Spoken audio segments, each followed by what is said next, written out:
नमस्कार दोस्तों, general lines में आप सभी का स्वागत है। ये 2019 का यूजीसी नेट पेपर 1 का प्रीवियस ईयर पेपर है, जो कि जिसके हम लोगों ने 10 क्वेश्चन का एक वीडियो बना रखा है, पार्ट 1। अभी 11 से हम लोगों को स्टार्ट करना है, जो कि पैसेज है। और यदि आप लोग को और भी प्रीवियस ईयर पेपर सॉल्व करने हैं नेट पेपर 1 के, तो हम लोग ऑलरेडी कुछ वीडियो बना चुके हैं, जिसमें 2021 के पेपर हैं, कुछ 2019 के और 2020 के पेपर हैं। तो आप लोग सब्सक्राइब कर लीजिए हमारा चैनल, ताकि आपको और भी जो हम लोग वीडियो बनाएं वो भी मिलें। और यहाँ पे डिस्क्रिप्शन में जो लिंक दी गई है उससे आप लोग पहुँच सकते हैं। और यदि आपको हिस्ट्री के भी वीडियो भी चाहिए है, तो उसके लिए हम लोगों ने मॉडर्न के और मिडेवल के और एंशिएंट हिस्ट्री के वीडियो बनाए हैं, कुछ अभी स्टार्ट किया है, तो आप लोग जुड़ सकते हैं हमसे। तो आइए स्टार्ट करते हैं इसको। निस्संदेह साहित्यिक जीवन अधिकांशतः अवसादपूर्ण होता है, क्योंकि यदि आप विलक्षण प्रतिभा के धनी हैं तो आपको अपनी इस विलक्षणता की कीमत चुकानी पड़ेगी, और यदि आप केवल प्रतिभावान हैं तो विद्युत जनों की परिस्थितियों के आनुषंगिक बहुत सी चिंताएं होती हैं, जिसके परिणाम स्वरूप जीवन अत्यधिक दयनीय हो जाता है। रचना की पीड़ा और निरंतर नैराश्य जिसे कोई कलाकार उद्घटित करने में असमर्थ होता है, इसे अन्य व्यक्तियों के समक्ष बताने में निरंतर कठिनाई होती है। युवा लेखक इस आशा और विश्वास में रहते हैं कि उन्हें केवल उस कविता को विश्व में लोगों के समक्ष प्रस्तुत करना है, जिसके बदले उन्हें प्रशंसा रूपी मुकुट प्राप्त होगा, न कि उन्हें केवल साहित्य को नए रूप में आलोकित करना है।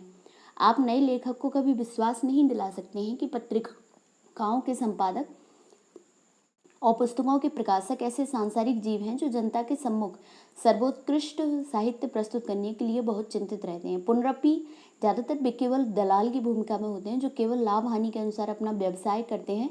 परंतु आपकी पुस्तक अच्छे से निकलती है तो यह उसकी परिसंकटमय यात्रा का आरंभ है। आपको अपने आलोचकों की चुनौतियों का भी सामना करना है।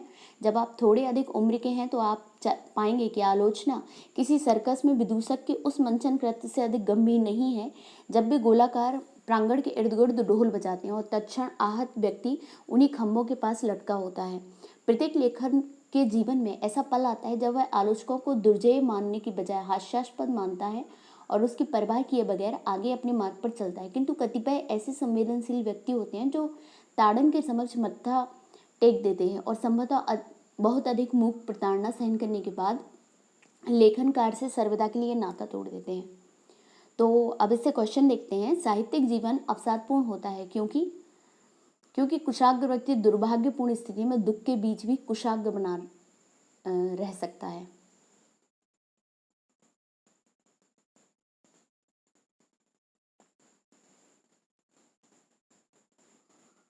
क्या होता है? बी होगा इसका। साहित्यिक जीवन अवसादपूर्ण होता है क्योंकि कुशाग्र व्यक्ति दुर्भाग्यपूर्ण स्थिति में दुख के बीच भी कुशाग्र बना रह सकता है। लेखक के द्वारा इस लेखांश में बतलाया गया है कि विलक्षण प्रतिभाशाली व्यक्ति किसी भी कार्य को धैर्य एवं साहस के साथ करते हैं, जिसके परिणाम स्वरूप जीवन अत्यधिक दयनीय हो जाता है। क्योंकि यदि आप विलक्षण प्रतिभा के धनी हैं तो आपको अपनी इस विलक्षणता की कीमत चुकानी पड़ेगी। अगला है, युवा लेखक की चाहत होती है। क्या होती है?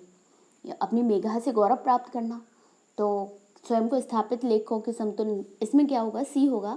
अपनी मेघा से गौरव प्राप्त करने के बावजूद भी सिर्फ, मतलब इसमें थोड़ा सेंटेंस में वो है, मेघा से गौरव प्राप्त करना और उसके बाद सिर्फ जल्दबाजी में रहना, ये उसकी आदत होती है। क्या होता है? युवा लेखक की चाहत होती है कि वह अपनी मेघा से गौरव प्राप्त करे, परंतु इसके बावजूद वह सिर्फ जल्दबाजी में रहता है। लेखांश में ऐसे युवा लेखकों का भी उल्लेख है जो इस आशा एवं विश्वास में रहते हैं कि उन्हें केवल उस कविता को विश्व में लोगों के समक्ष प्रस्तुत करना है, जिसके बदले में प्रशंसा रूपी मुकुट प्राप्त हो।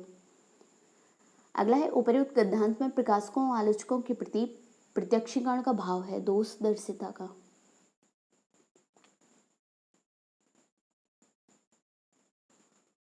क्या इसमें उपरोक्त गद्यांश में प्रकाशकों आलोचकों के प्रति प्रत्यक्षीकरण में दोषदर्शिता का भाव है। व्यक्ति के प्रत्येक कर्म के पीछे कोई स्वार्थ या दोष देखना और इस कारण किसी अच्छे अभिप्राय से किए गए कर्म को भी संदेह की दृष्टि से देखना दोषदर्शिता कहा जाता है। किसी लेखक का अनुभव और उम्र क्या करती है? लेखक के आलोचना के प्रति वीतरागी बनाता है, लेखक को क्षुब्ध और एकाकी बनाता है, लेखक को विदूषक बना देता है और लेखक को छिद्रान्वेषण की ओर प्रेरित करता है। तो लेखक को आलोचना के प्रति वीतरागी बना देता है। लास्ट की जो नहीं था कि या तो वो लेखन छोड़ देगा या फिर वो हो जाता है। एक मनुष्य का एक्सप्लेनेशन क्या है, एक मनुष्य का दूसरे मनुष्य में रहन सहन, वेशभूषा, खान पान, रीति रिवाज, बोलचाल आदि अलग होते हैं। यही अलगाव संप्रेषण में बाधा उत्पन्न करते हैं। भौतिक बाधाएं वे होती हैं जो दोषपूर्ण भौतिक अवस्थाओं के कारण पैदा होती हैं। ये अवरोध कई प्रकार के शोर के कारण बनते हैं, जैसे बाहर चलने वाले ट्रैफिक की आवाज़ का आना, साथ वाले कमरे में टाइपिस्ट द्वारा टाइप किए जाने से आवाज़ का आना आदि। अगला है विषयोत्तर यथा बोलने की दर, ध्वनि विराम उत्पन्न करने की पद्धति और उच्चारण की विलक्षणता को निम्नलिखित में से किस व्यवहार की संज्ञा दी जाती है। तो विषयोत्तर यथा बोलने की दर, ध्वनि विराम उत्पन्न करने की पद्धति और उच्चारण की विलक्षणता, ये पराभाषिक होती है। क्या होता है इसमें, विषयोत्तर यथा बोलने की दर, ध्वनि विराम उत्पन्न करने की पद्धति और उच्चारण की विलक्षणता को पराभाषिक व्यवहार कहा जाता है। अगला है कक्षा में निम्नलिखित में से किसके कारण प्रतिपुष्टि में विलंब हो सकता है। तो शब्दार्थ शोर के कारण,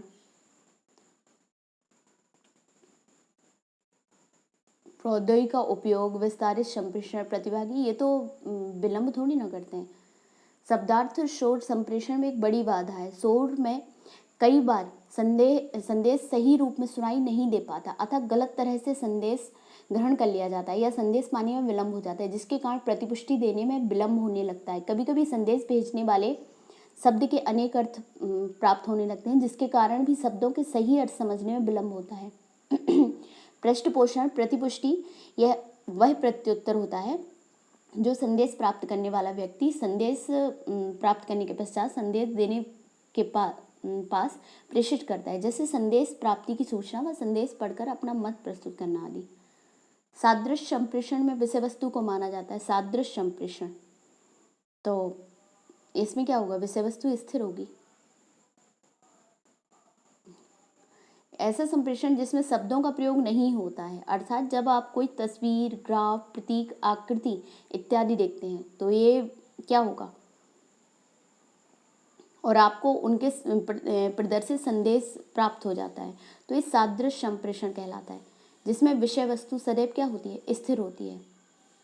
ठीक है, अगला क्वेश्चन है, सुमेलित करना है। संप्रेषण के तत्व और प्रक्रम भाग का विवरण दिया गया है। तो क्या क्या है, संप्रेषक, आग्राहक, संदेश, माध्यम। तो इसमें क्या होगा, संप्रेषक क्या होगा, संप्रेषक क्या है, संवेदी अंग से, ठीक है। और आग्राहक, आग्राहक क्या है, मस्तिष्क।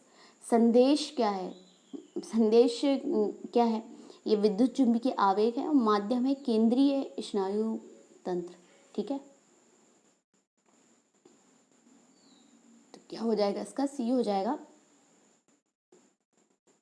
इसमें क्या है, संप्रेषक संवेदी अंग, और आग्राहक क्या होगा, मस्तिष्क, और संदेश क्या होगा, विद्युत चुंबकीय आवेग होता है। और माध्यम क्या है, केंद्रीय स्नायु तंत्र होते हैं। संप्रेषक वह व्यक्ति जो शाब्दिक या अशाब्दिक संकेत प्रदान करते हैं।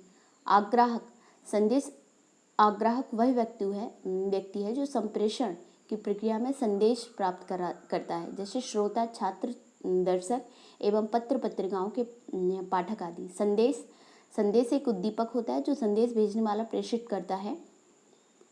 संदेश या लिखित संकेतों के रूप में या व्यक्ति के हाव भाव के रूप में हो सकता है। माध्यम, संप्रेषण के माध्यम का अर्थ है वह साधन जिसके द्वारा कोई संदेश स्रोत से संदेश प्राप्त करने वाले तक पहुंचता है।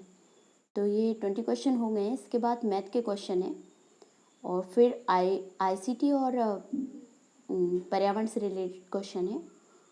तो ठीक है, ये बेग आरेख वाला है ये। अच्छा, मैथ के क्वेश्चन भी आप लोग कर लेना, क्योंकि एक तो पहली बात सॉलिड होते हैं इनका, जो भी इनके नंबर दिए जाएंगे वो आपको एक तो पता रहता है, अनुमान नहीं लगाना पड़ता है, तो इसलिए इम्पोर्टेंट है। मैथ ज़रूर आप लोग कर लीजिएगा, रीजनिंग वगैरह। तो 36 नंबर क्वेश्चन से देखते हैं, या फिर चलिए इसका एक नेक्स्ट वीडियो बना लेंगे, यहीं पे 10 क्वेश्चन तक कर देते हैं। चलिए, नमस्कार।